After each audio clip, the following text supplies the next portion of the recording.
Welcome to Cookies and Cream.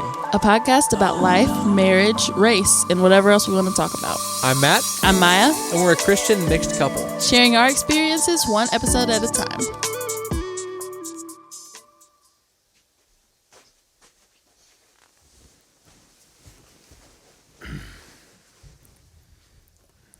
You gonna say it? I'm gonna say it. I don't care that you broke your elbow. Yo, yo, yo! What it is, what it is, what it is. What it do, what it do. Cookies and Cream, coming for you. We a podcast. We're Through and through. Just saying we're a Here, podcast through and through is crazy. Yeah. What's up? Hi. Video. This is video. We are recording video. If you're listening on audio, you can be watching. And should be. On video. Go subscribe. If you would like. YouTube. You can watch it on Spotify. Mm-hmm. You should be able to watch the video on Spotify without leaving, which is nice. I haven't had an Apple product besides our iPad in a long time, so I don't know what Apple Podcast does. I don't know what they be doing anymore these days. No clue. They got. Is it still separate from iTunes? They haven't mixed them? I think Apple Podcast is still its own thing, but yeah. Got $500 headphones. Does my hair look weird? You got a little flippy, a little on this here? side. Just pull that one in, and you'll be good. There we go. Better when I. You look good. Figured it all out before we started recording. Yeah, it's all right. Also, this was mainly just so we could show this off for the video. We got our second fall Starbucks drink. Which is what again? The pumpkin chai thing. The iced chai with the pumpkin cream cold foam on top. Oh, it's fantastic. It's so good. It just does something for my soul. Okay, so I need to establish. Are we looking at the camera? Are we looking at each other? We're looking at each other. Not the camera. We were just teeing up the people for the first time. Okay. I also am realizing it's hard for me to look at the camera and not at the monitor. You are not making eye contact with us. We are making eye contact with each other, camera. So. Okay, cool. During our talking, we will be looking at each other. Okay. You good? I'm great. You good? I'm going to take one more sip and then we can jump in. Okay. Get my notes. All right. Tell the people what we're going to be talking about today. All right. This week on Cookies and Cream, we will be talking about authenticity. Are we going to do those annoying no. effects over the... You sure? Okay. I will not be doing that because I don't want to do all that editing. That's a good point. So yeah, tell the people what you mean by authenticity. Well, we will as the episode goes on. I'm already going to tell you. Hold on. Okay. You don't have to split your attention between that and me. Okay. Just look at me. Okay. Just like they're a fly on the wall. Okay. We're having a conversation. This is weird. I know. I'm not used to being in front of a camera that's taking a picture. Be patient. Just let us figure this out. You don't have to be judgmental yet. We're getting there. We're going to get there. Yeah, we'll get there. Okay. Lock in. Walk in. Walk in. That's what Ezzy says. Walk in. All right. So, this week we're talking about authenticity. This is so weird. Yeah, kind of like what it is to be authentic, what it looks like for us. Kind of just like the whole realm of authenticity as it relates to us. Being specifically, like how we are in our spaces that we find ourselves in. Yeah. And so like what you mean by that is just being, would you define that as being the same person no matter what setting you find yourself in? Is that what you would define authenticity as? So that was the first thing I had on here, like defining authenticity as like a broad definition and then our individual ones. So for like broadly, I don't know, do you think it's like being the same no matter where you are, or do you think it's more like, I feel like authenticity is just kind of, I mean, it's authentic, being yourself. Then define the word authentic, because authenticity, real. True, yeah, in this sense, I guess just like being yourself, honestly. And okay, talk about why this is a topic of conversation to even have. Because that's a good idea. For a lot of people, maybe, I don't know, it might just be a product of being in Christian spaces a lot, or our families or whatever. for most people, I feel like, not most people, but a lot of people would be like, why do you even have to, like, that's just a given of life that you just be yourself. Yeah. and like, it's a good thing to be yourself and it's a bad thing to not be yourself, whatever. And so, yeah, talk about why we had the idea to even talk about this. I don't know why I had the idea, honestly. I think I was just driving and thought of it. But I think in life, as you are getting older and like coming into yourself more, you just figure out who you are. That's just something that happens to everyone. And I think for me, I wouldn't call myself necessarily a shapeshifter, but I have not known who I was. And it has been easier for me to just kind of bend to the people around me. Yeah. And not even necessarily in decisions, but just in like the things I chose to like, or the opinions I had, or things like that. Or even the way that you talk or act, or, you know. Yeah, and then in the context we're in now in life, most of our friends are from our church. Right. And so if we're hanging out with people that aren't our family, most of them are from our church. I say that to qualify why church is such a big part of this. Yeah. And we also did, like, we talked a lot about that already on our last 2 episodes about struggling with church, just like why it is, even like for you specifically in your cultural background, why it can be hard to be your real self. Yeah. So we've kind of gone into that with church specifically, but we have. But yeah, I think it's just a huge theme in life right now. Yeah. Just me trying to figure out how to be myself, trying to have, I think it takes a lot of courage to be authentic, and it takes a lot of vulnerability to be authentic sometimes. And so, yeah, I think I'm just kind of in the middle of trying to figure out what that looks like, and how to do it. You think because now you feel like, whether it's just because you think you might have just gotten saved or whatever, feeling like you do know who Maya is now in a way that you might not have before, like that's why it's sort of a little more, because that seems sure. like that's I've seen that happen. I feel like I feel more sure of myself, and I feel more sure of myself, and I'm now at the point where I'm like, oh, I can just be sure of myself. Like I can just like the things that I like, and so now I'm having to do the work of having the courage to outwardly like the thing that I like, or say the thing that I think, or whatever that might be.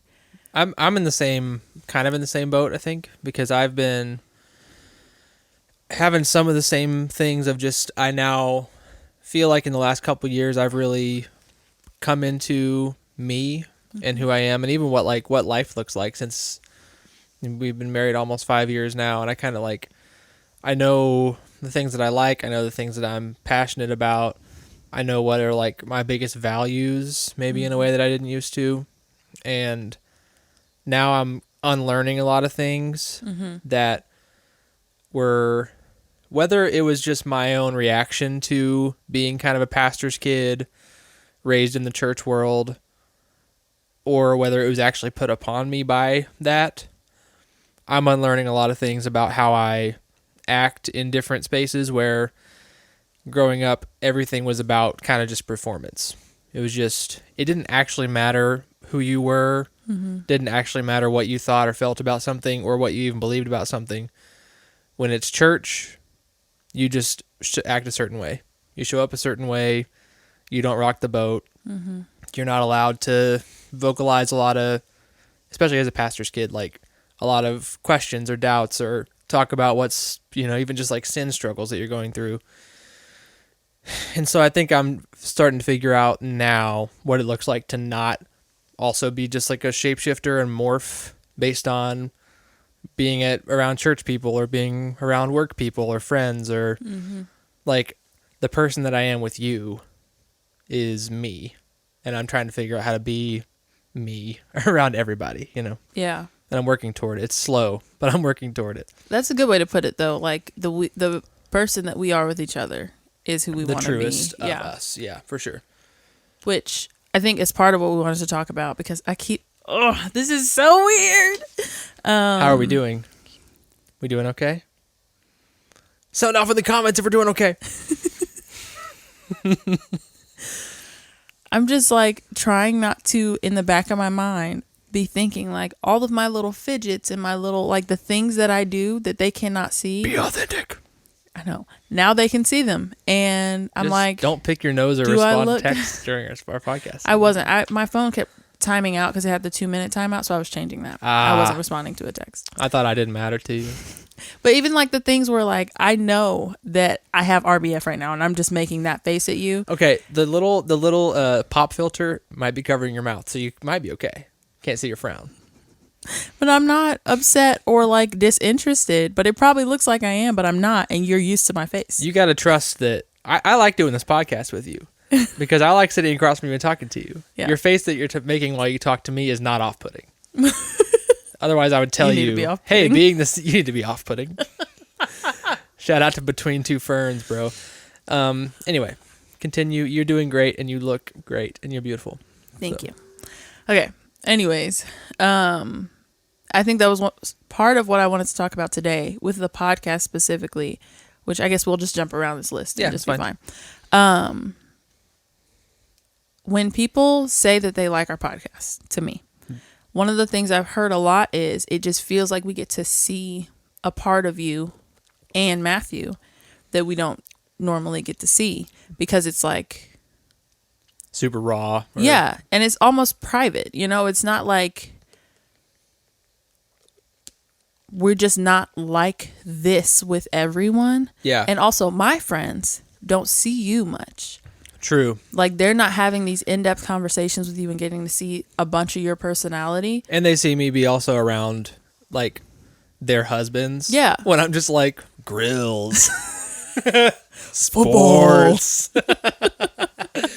which is what I'm working on.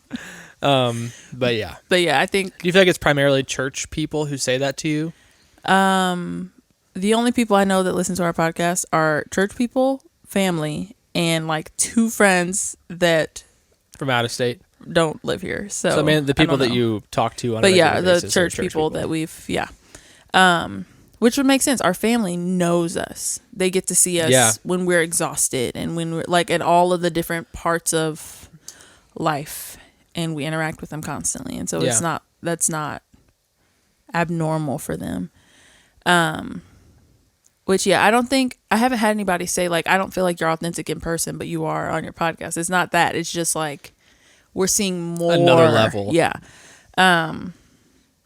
Which is interesting because it's what we wanted when we started our podcast. We wanted it to be just like a fun, this is us. This is almost like a time capsule where we get to see how we evolve over the years, but also like we just have a unique perspective that we can bring to things sometimes, and it's just a fun thing to do.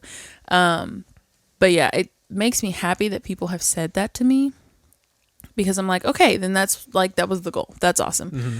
But also it's just very interesting because it has gotten me in my head just a little bit, because I'm like, oh yeah, you are seeing something that you don't normally see. Yeah. You are not privy to the way me and Matthew interact all the time, and like our inner thoughts about certain things, and like, and even the podcast, you're not, our listeners, viewers, whatever, are not getting everything, because there are certain things we try very hard to be extremely authentic on our podcast. Yeah. But there are certain things that are still going to be that we censor or don't say, for even like the church episode. Yeah, like didn't say the name of our church. Yeah, or like there were some things that were personal to specific people, but that wasn't the goal of the episode. We're not trying to slander people and call people out. But because I know, what you're trying to say though is just we are able to we talk more about our deepest thoughts and feelings about things than we do sometimes, than we historically have around friends or in public or whatever.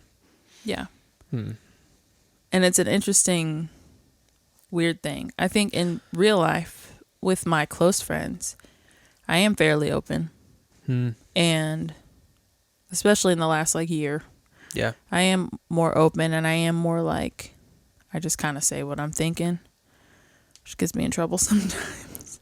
Yeah, you just be saying crazy stuff. Yeah, I really do. But Rachel would be like, yeah. And Ruth, yeah. She'd be like, mm-hmm. Yep. Yeah. It's okay. But yeah. But not more broadly with bigger groups of friends or people that you don't know super intimately. That's me too. I'm the same way where like not at all. I'm very guarded naturally with just talking and being super open and free with my personality. I don't know. And like I struggle to not be when I'm at church, just be incredibly churchy and just like use all the Christian Bible man. Bible man. But yeah, not to just use all the kind of Christianese words and not speak the way I would normally speak and not talk about stuff that I would normally talk about.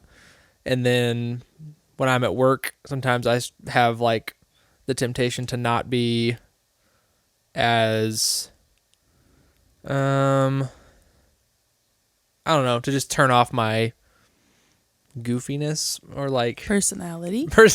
Yeah. I get very professional and very like just, business. And then sometimes when I'm with my friends, like I said, I can get like super football and man stuff and not talk about my real interests. I love football, but like, you know what I mean? Not like be just the way I am. And so I'm like, yeah, I think like you said, this podcast is almost a good like cornerstone of this is where we're being the most real. And we can, I don't know, maybe like just working toward being this version of ourselves in every setting or something. But anyway, what's next on your list? I actually have a question for you about that. Do you feel like you just like laid out the different areas of your life where you're different? Do you feel like any of those are inauthentic or incomplete? Like, is it just one small part of you or not authentic to who you actually are? Mostly it's just incomplete. Because like I said, with like the football example, I do really love football. And it's not like I'm making up something when I talk about that stuff. But I also there are a lot of things that I just don't bring up in those circles. I think the one where I would say is probably borders on inauthentic is at church. Because a lot of the time it's comes with me not talking openly or truthfully about struggles that are going on, other than with like a couple of people. Just like when I'm having a conversation with someone, it's so easy to just be like, let's talk about all the like highlights of life and not ever get to the deep, like, hey, I'm going through this thing right now in my heart, or I'm having these doubts or questions about God, or I'm really having a hard time not just relying on myself and trying to have control of my life. Whatever it is, just I can leave out parts of myself or parts of what I'm going through very easily and just do the kind of smile and wave and put on a brave face and say the right Christianese words that ends up getting into the territory of probably just being a different person and not actually putting on a complete mask, And so I would agree with that. Yeah, do you think there's any more than just church where I do that? Sometimes at work, maybe. I would say you border on that at work sometimes. Depending on the day, I think I would say. But I think understandably at work, because the way you think about work, I'm trying to say this the right way. Your coworkers are not outside of work. They're not your friends outside of work. They are. Yeah, because I work remotely, and so work. I'm not seeing them in my life. Yeah. Yeah. And even if you were seeing them in your life, you aren't actually like close friends with any of them. And I'm not you should be friends with your coworkers person. Yeah. I'm a very much like a boundaries work life. Yeah. Now, if you just happen to really click with one of your coworkers and y'all ended up being best friends, I don't think you'd have a problem with that. No. But it's not like any of your coworkers, you're just, well, first of all, they're all women. All but one except for women, one now. But yeah, that doesn't matter. But yeah. But I think that that's okay to a certain extent. Like, yeah, it's not like you have to go around it's talking, professional being guy. super intimate and talking about everything with your coworkers. But and I think at work you do find a good balance of I try letting your coworkers in on things and letting them see different parts of your life and your faith and things like that without crossing the line into you're in my personal life in a way I don't really need you to be, you know? Man, yeah, but that's been a struggle because for me, it's been difficult over the last couple of years with just the balance of talking about my faith. This is so good. I know, it's hitting in it. It's doing For everything those it needs that are to do. just listening, we're talking about our drinks. They're just fantastic. Oh, yeah. I just That's am a good dancing every time I take a sip because it's I know. so good. Because I have a lot of unbelieving coworkers and people that are just like not coming from the same background that I am. And so there are certain ways that it's not like I don't work for a Christian company. Mm-hmm. And so there are certain ways that I have to just, I've had situations in the past where it was like I'm being a little bold about it, and there was a conversation about, hey, pull back. Yeah. And so I've had to figure out how to be like, it almost feels like, which is a good thing, I think.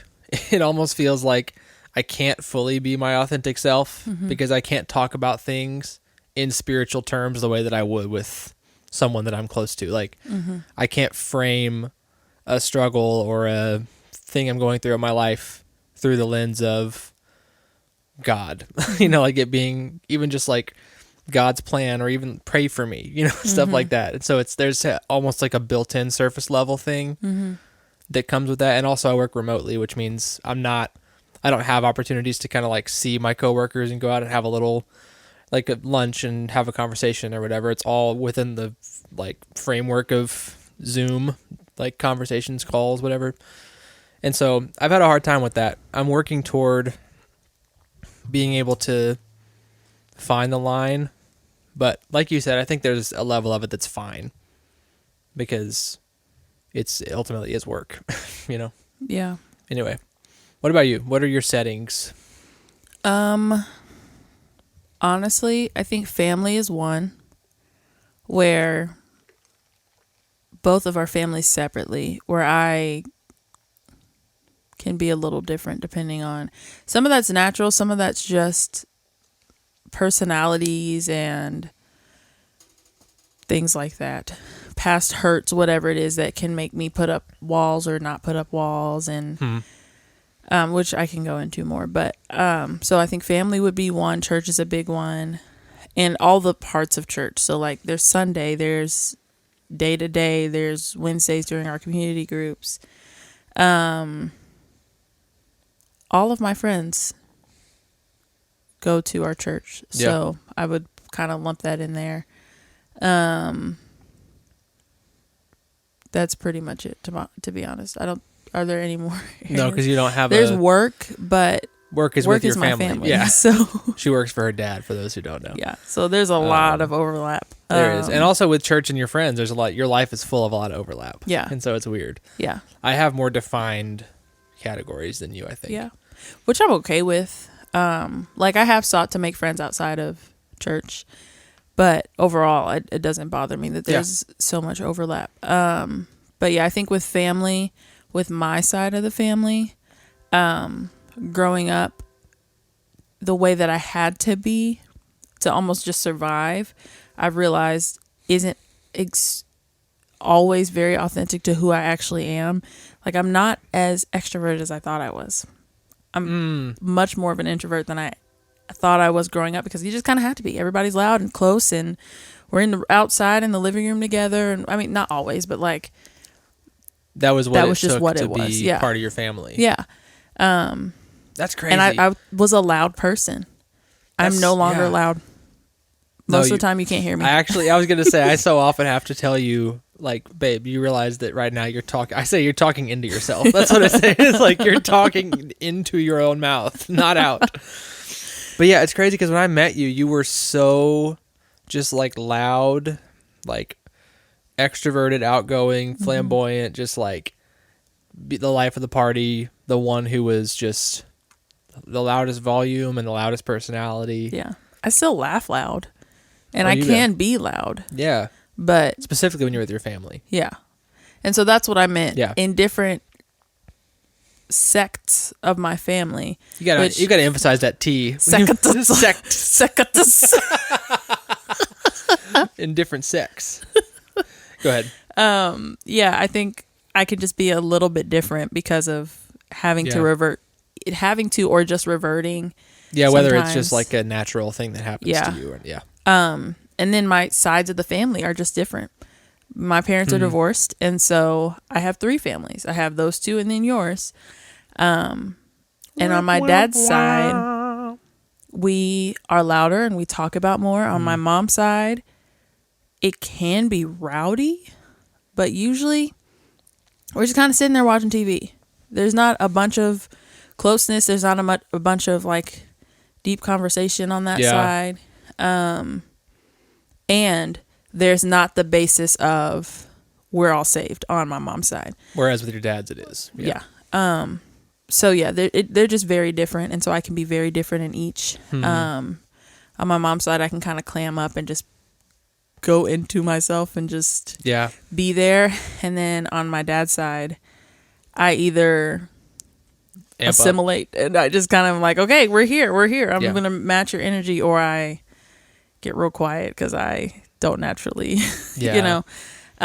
which is not just about volume, but that's like one example. And then I think church is the hardest one overall because, again, just very different from most of the people at church. And I've had to have a lot of questions and conversations about how different I am. Yeah. Wait, what does that mean? Wait, why do you say that? Why did you say it like that? What are you wearing? Why is your hair like that? What, those things. Those are good examples because we had somebody after our last episode ask, like, what are some specifics of when you say that you don't fit in? Yeah.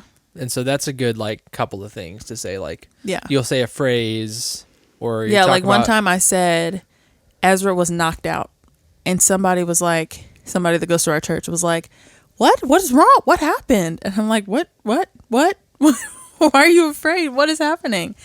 And she was like, what do you mean knocked out? I was like, oh, he was asleep. And she had just never heard that before. Which just happens in life. Like, that's not a bad thing necessarily, but I'm just not around people that are like me and grew up like me and have the same culture as me. Or like your hair, when you talk about your hair. The first time I put braids in my hair, we were in Great Bend, and the amount of people I had come up to me asking me what's happening. Did you add hair? Did your hair grow? Is that dreadlocks?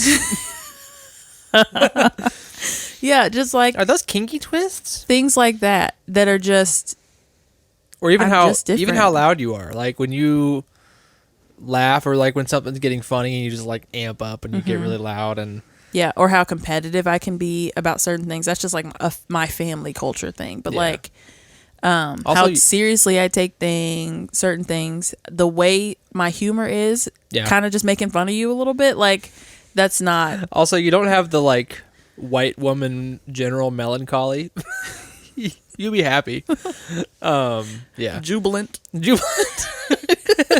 Jubilant in the Lord. Lord, give me a spirit of jubilee. Yeah. Even like church culture, the way I grew up, the things that I will say that are more charismatic. You feel it in your spirit. Yeah, things like that are just derpy demons. I rebuke that. Just things like that are just different. Yeah. And I'll get looks, or I'll get and it's not even necessarily always a judgmental thing so much as just like a confusion. Yeah.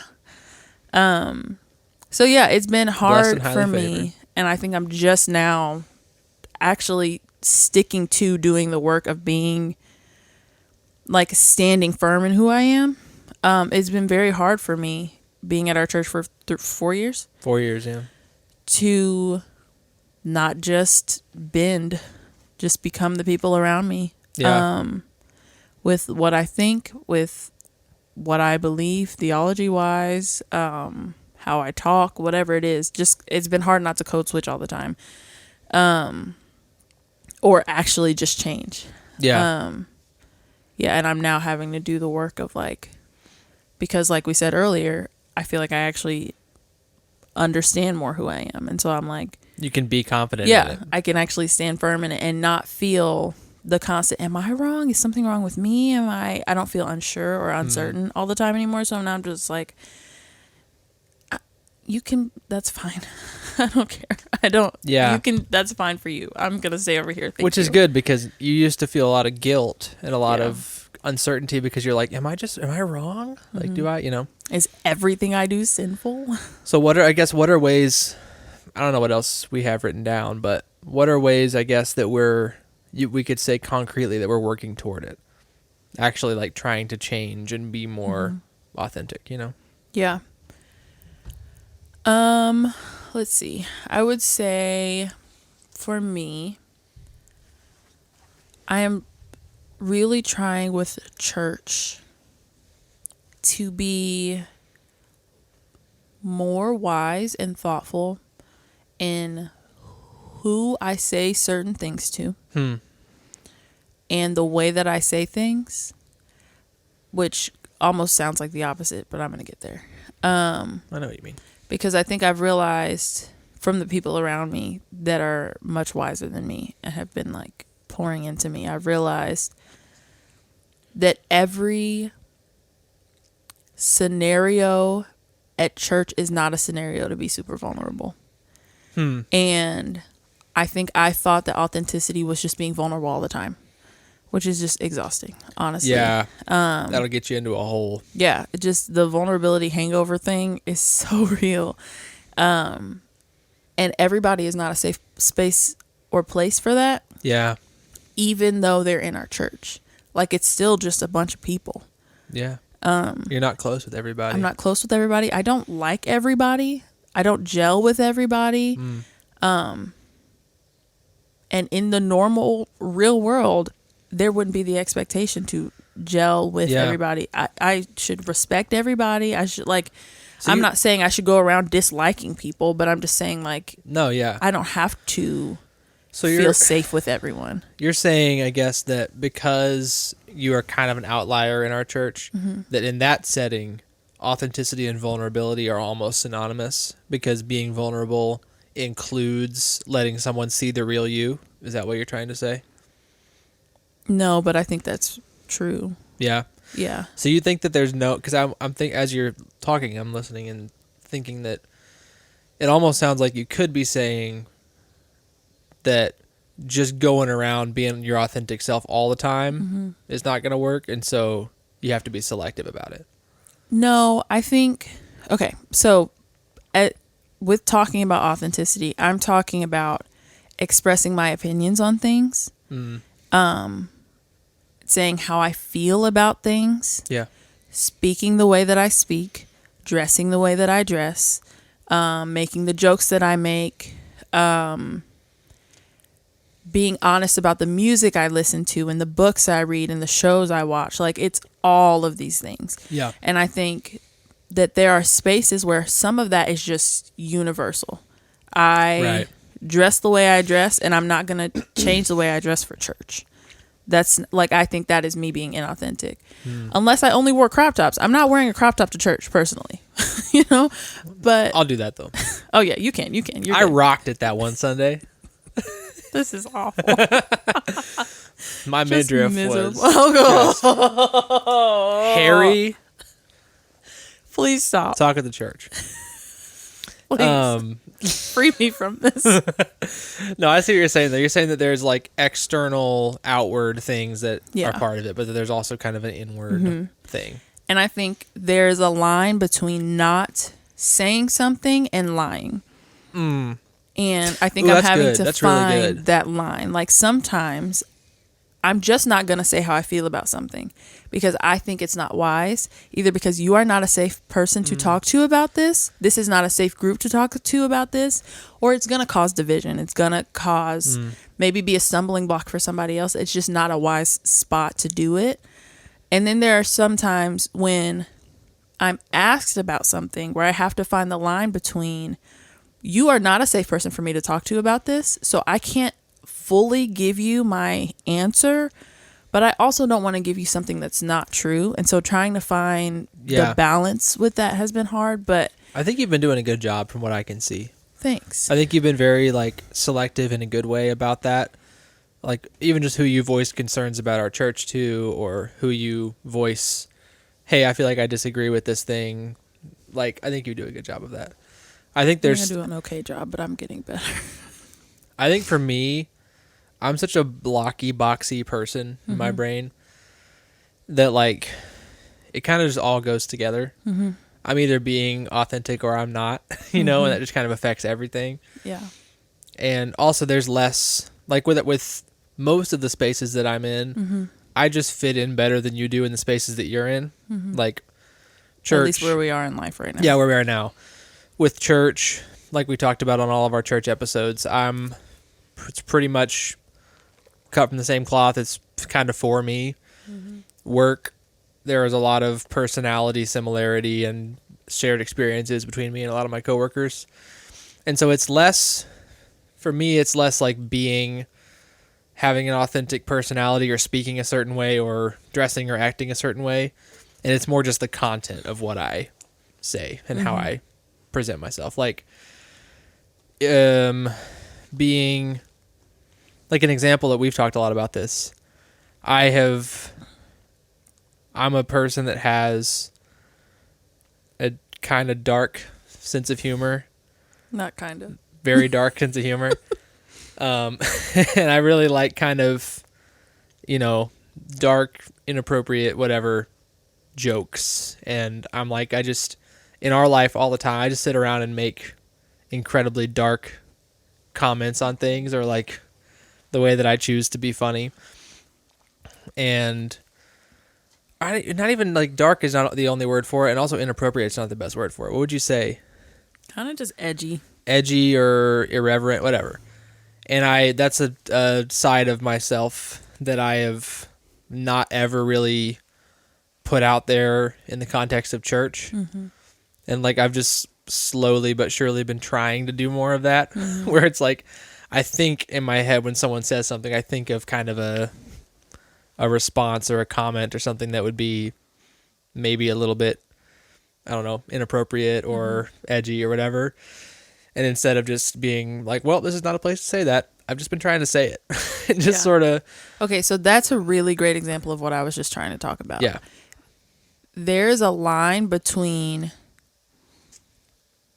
or I guess line between is the only thing I can think of, so I'll just say it. Between you being inauthentic by not saying the joke when that's the thing you would say, and you realizing that this person doesn't respond to that kind of humor, or this person will only judge you for that and not think it's funny, or that might be offensive to this person. There's like some wisdom behind it. Yeah. That's kind of what I mean when I say like trying to figure out where is a safe place to do that. Yeah. Because there are some of our friends who have the same sense of humor and think it's hilarious, and like. But then there are some that really don't. No, they're just like, oh, just crickets. Oh, it's so.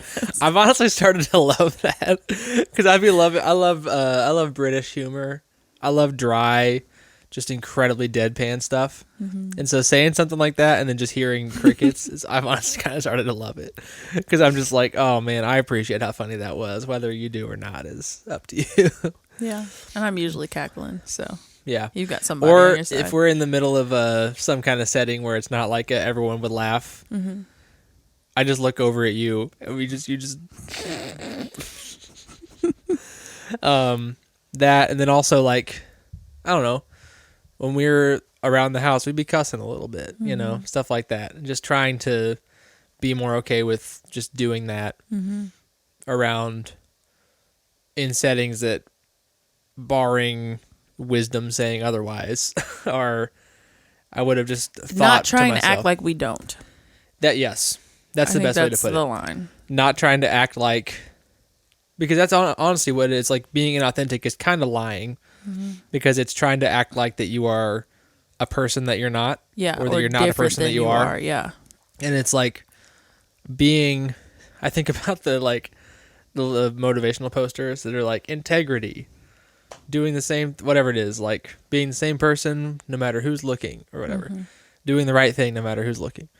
It's kind of like that. It's just like being the same person when we're alone or together with each other, or around a bunch of people, no matter who they are or where they're from. Yeah. It's like we just I think are that us. cracked it open. Just not trying to seem like a different person. Yeah. And so, or not pretending we're not. yeah, that we're because something else. like I said about the pastor's kid thing for myself, it is so baked into my being that masks and pretending to be a different type of way are a thing and should be a thing. It's like that's just a preconceived notion that's behind so much of my thinking and the way that I act, that like there are different buckets of life where you are different people. And it's like I'm really working to unwire that, you know? Yeah, and I think a better way, as far as I've understood it lately, to think of it is not different buckets and different people, but like Rings. like a meter. You know, like this is how much of me you get. Yeah. Not this is which one of me you get. That's good. What percentage of full me? Yeah. So like you get 150%. You get everything that I am, the good, the bad, the ugly. I know I do. Thanks for noticing me. You get everything. Yeah. And then a person I just met, they're going to get a good 5%. You know, yeah, they're it's a just good way to gonna put it, get, though, because they're not on different scales. It's just No. different percentages on the same scale. Yeah. I like the that. depth of who I am, you're not Yeah. going to get. You're going to get something much more surface level, which I don't know. There's something to be said about the surface changing a little bit sometimes, you know, but I think that's like with a total stranger, it's not, small talk is not fake. no. Unless you're just being super fakey. But like small talk is just, it's called small because it's literally like the smallest amount of depth that you could go into. It's just like the most trivial subject you could talk about, but still being authentic within that. It's on the scale. Yeah. But when I meet someone, going back to your question of like, what specifically are we doing? Yeah.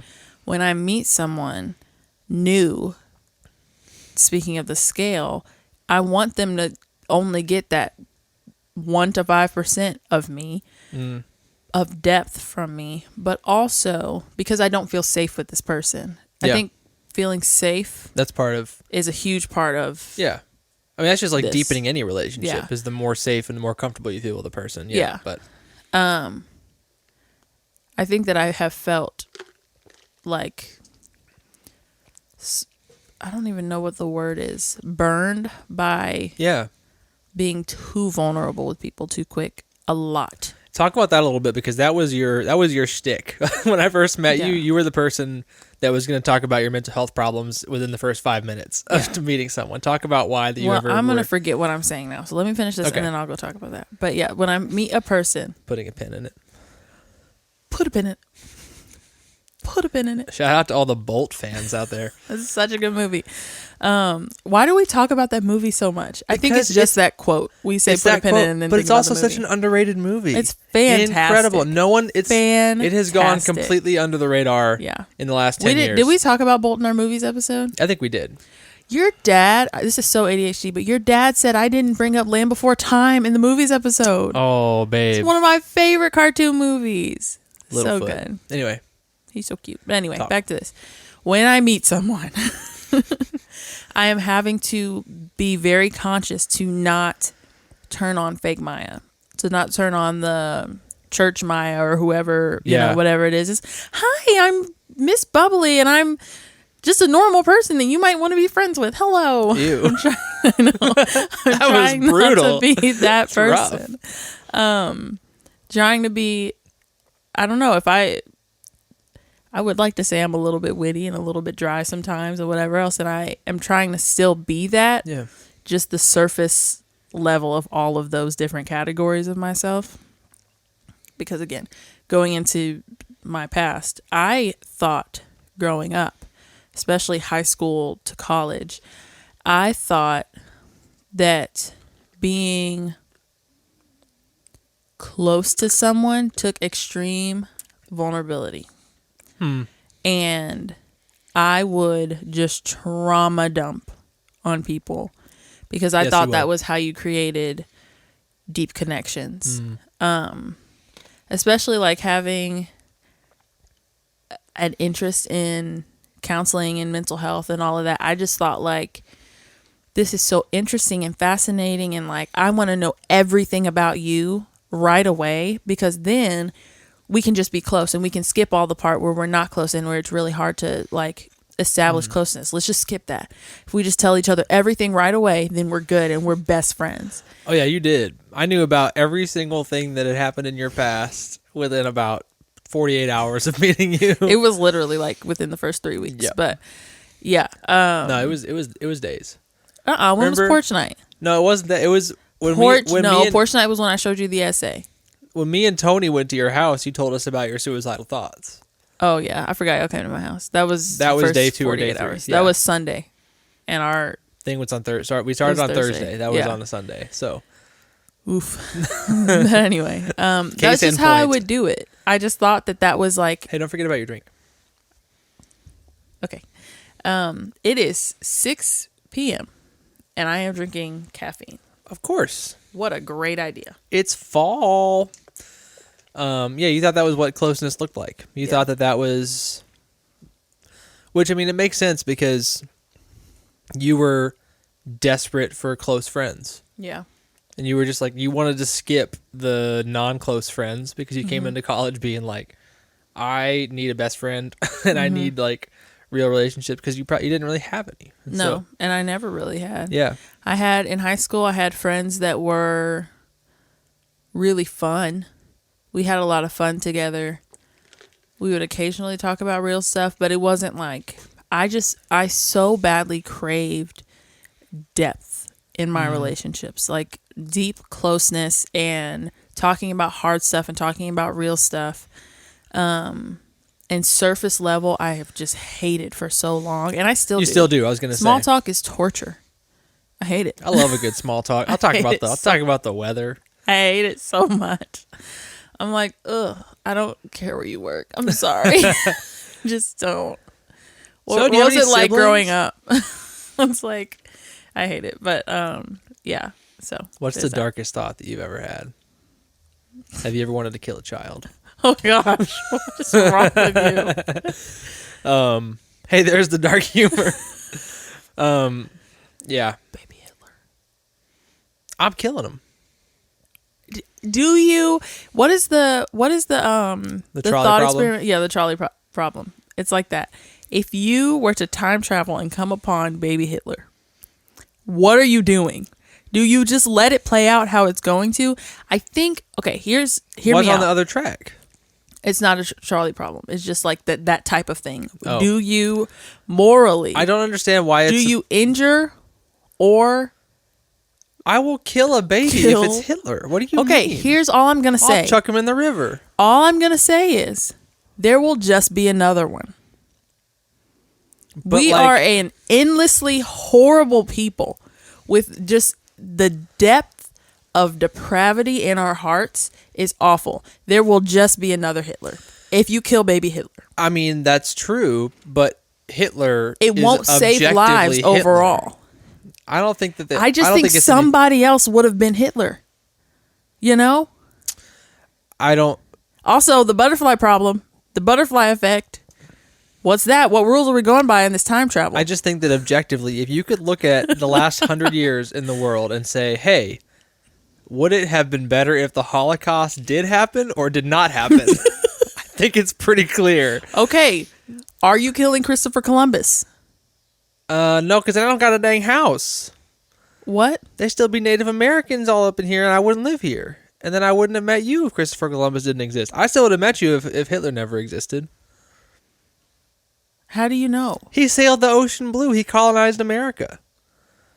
How do you know you still would have met me if Hitler hadn't existed? He didn't have anything to do with my life. How do I you wasn't know? a Jew. You weren't a Jew. We weren't in Germany. It wasn't just Jews. We weren't in Germany.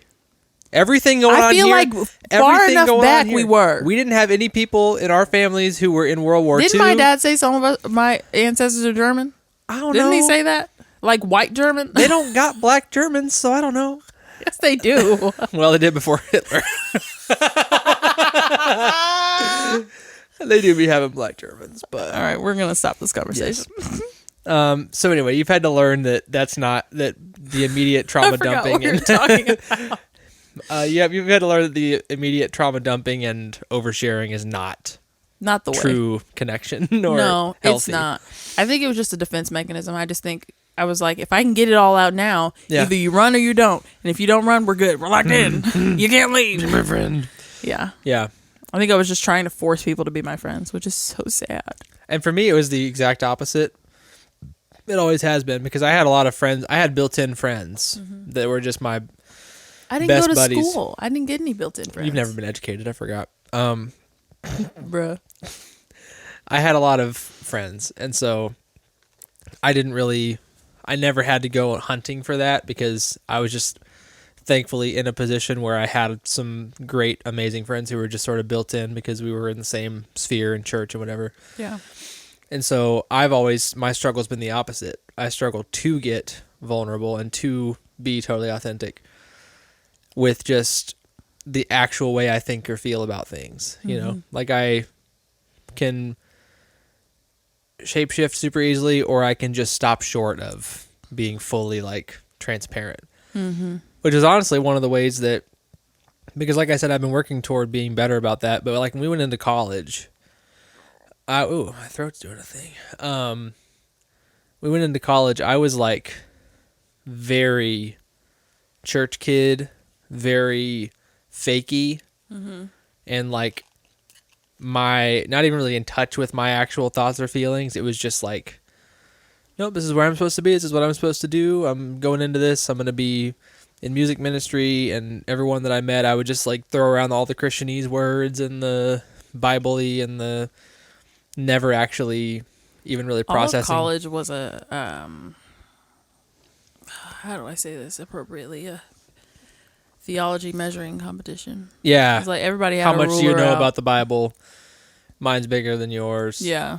And so, yeah, that was all it was. It was never like, hey, let's actually make deep connections. It was just, let's For us, our all 1 year there. talk about how on mission we are and how much do I know about the Bible, whatever.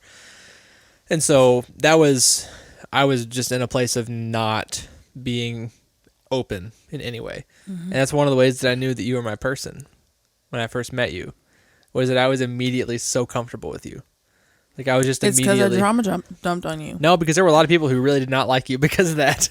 There were a lot of people who, like, that was the reason that they didn't want to be around you. I don't think that was the case, because there were a lot of people that didn't like me that I didn't do that with. I just wasn't very likable. I mean, you were kind of an ass. I was just unlikable and I just annoying. think- And I was also intense. I was just intense. You were intense. I wasn't And always unlikable. That's what I mean. I was think intense. that scared a lot of people away, but for me it wasn't, because I just feel like I could see your heart. But also, you made me feel comfortable in a way that I had never been before with any human being, you know? Just talking about how I felt, talking about my true, I don't know, heart level thoughts and feelings about things, and I didn't have to have any walls up. I didn't have to be like, I didn't feel like I had to protect myself against something It was being the used trauma against dumping. me. I'm telling you, if someone's that much worse than you, it's only That's up not from what it here. was, bro. It was just that I felt like you actually heard me and that you I also cared. asked you a lot of questions You did. that like forced you to think about things. Like I think Yeah. you can correct me if I'm wrong, but I think that like knowing that I cared, I think I remember you telling me this, knowing that I cared enough to like, no, what is your opinion on that? Yes. What and do you also actually that, think? And I think I also wasn't used to people caring about just me. You know, I had always kind of been wired to be like, I matter in terms of what I am contributing, but just me being myself and being here is not what matters. And so it was like the first time in my life that I felt like someone just cared about me because I was myself. And like I was just a human being that you loved, you know? And so it was special. Oh, Yeah. that's sweet. I love you. I love you. Anyway, Okay, let me look at my list, see if we got anything else. we should wrap this one up. It's a process. It's something that I think we've been conscious of it for like the last 2 years, maybe. Because we've both kind of come into ourselves and understanding like, here's who I am. Here's what matters to me. Here are my values. Here's what I want to be as a person. And also I think also both being more confident lately in our identity in the Lord, even being able to see like even like some of the shape shifting is probably a searching for what your identity even is. Mm-hmm. And so being able to be confident in our identity in Christ, like, hey, that's what I am, as I'm a child of God. Like Mm-hmm. I'm in Christ, and so that's who I am. Mm-hmm. I don't have to go searching for something to tell me that. And so just being able to stand on that and be like, yeah, that is what I am, and I can just walk confident in that, Mm-hmm. That's really helpful. Yeah. And I think that part specifically for me, I no longer wonder if I have the Holy Spirit. Amen. So I'm not like Praise him. unsure if I'm not being convicted about something. You know? So you like almost, I'm not yeah, always yeah. wondering, am I sinning and I'm just not being convicted? Does that mean I'm not saved? Does that mean I'm not You're more, going through you're that more spiral? confident in your internal Yeah. processing of things and your moral code. Mm-hmm. And Yeah, and I'm thinking about passages like, is it Romans 14? That's I like, don't remember. I think there are a couple of different passages, but I think that one's about eating things and there not being things that are bad to eat. But if And- it's offensive to somebody else, then don't do it. And also, like, your own conscience will convict you with Yeah. the Spirit. Yeah. And there's another passage that's about basically everything is permissible, but not everything is profitable. That's what it says. Not basically. I think that I'm just kind of at the point where I'm like, oh, everything's not like this huge, terrible, sinful thing. Yeah. And if it is, the Holy Spirit will convict me of that. I'm not And just looking He around for does, other too. people. Yeah. I'm not looking around constantly for other people to validate my choices and my ideas and whatever else. It's not that I'm not using wisdom and seeking wisdom from people, but I'm not seeking validation from people all the time. That's so good. anymore. Yeah. That's so good. Yeah. Because you kind of have now your validation is in the Lord. Yeah. And I like you a lot, too. You're pretty cool. Oh, thanks. I like you too. Sometimes. Sometimes. That was authenticity. Yeah. I feel like we talked about a lot of things and no things. I almost feel like we never said anything, like got to the end of any point. Okay. So we'll see. What's a concrete takeaway or a concrete step, I guess, that's like, hey, here's something that you can do or that we have done to work toward that? Because that might make it feel more complete to you. Do you have one already in mind? I think my thing about the humor is maybe a good example where it's just like, and you said this too in a different way, essentially just that it's scary. Stepping out and just putting yourself out there on the line and just being like, this is me. And instead of thinking through the lens of how someone's going to respond to this, I'm just going to open up and I'm just going to like react to things how I would react or speak how I would speak and just let it be what it is. And so, and like, I think leaning back on your confidence as like, if you're a believer, it's like, I know that I can be confident in my identity in the Lord and that I don't have to operate out of this fear of man thing. But I think, just kind of like just trying it, honestly, just being bold and just stepping out as yourself in an area where you might not have before. Yeah. It's the best thing I can think of. That's good. What about you? I think the meter is helpful. Just thinking about it as what percentage of myself does this person get and not which version of myself. That's good. It's a really good thing. Yeah. I think our ability to code switch as a people is like a survival instinct. Yeah. Like I think it's just built in. Yeah. I don't know if it's still necessary, but I feel like at one point it probably really was. Well, especially for black people, dang. Yeah. And so I think that I'm not saying that code switching is necessarily bad all the time, but I just think there are scenarios where it's just not healthy Yeah. and you're not building community or closeness or anything like that. So yeah, I think thinking of it as the meter, what percentage of me does this person get, and figuring out what places are safe, what people are safe. That's good. Even sometimes there are safe and unsafe people within one group, like Yeah. using wisdom in how you interact with people, and I don't know, finding the balance between erring on the side of less and on the side of more and all of that. Yeah. I think the meter is kind of a helpful way for me to think about it. Yeah, I like that. And just be confident in the Lord, not in yourself, ultimately. Yeah. That's a good one. All right. Oh, hey. We'll do our heart thing. We did a heart thing the other day. It was cute. Could we get over the thing? You gotta scoot over. Oh, wrong way. Okay. Go down a little bit. Love. There you go. Look Because at the light. Y'all, this was our first video episode. Yep. Let us know what you think. Do you Do like we look seeing dumb? us? Do we look dumb? Is the fidgeting distracting? We could look mad stupid. We could. You can see some of my rolls over here. That's nice. A little bit of... That's me.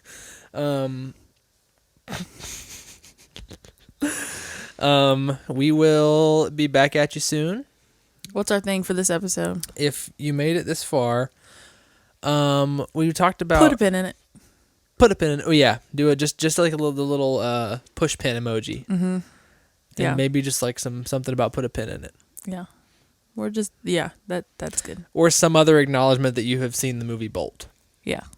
Because that's just... I think we need a community of Bolt fans. What is the song that Miley Cyrus made for that movie? I thought I lost you when you ran away and tried to find me.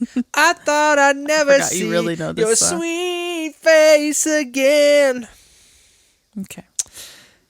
It's because it's a good song, man. It's a good movie. It's a good movie. It's everything about it is good. I think her dad sings that with her. I think it's her and Billy Ray. Right, yeah. Anyway, is that all we got? I think that's all we got. All right. We'll see y'all next time. Peace. Peace.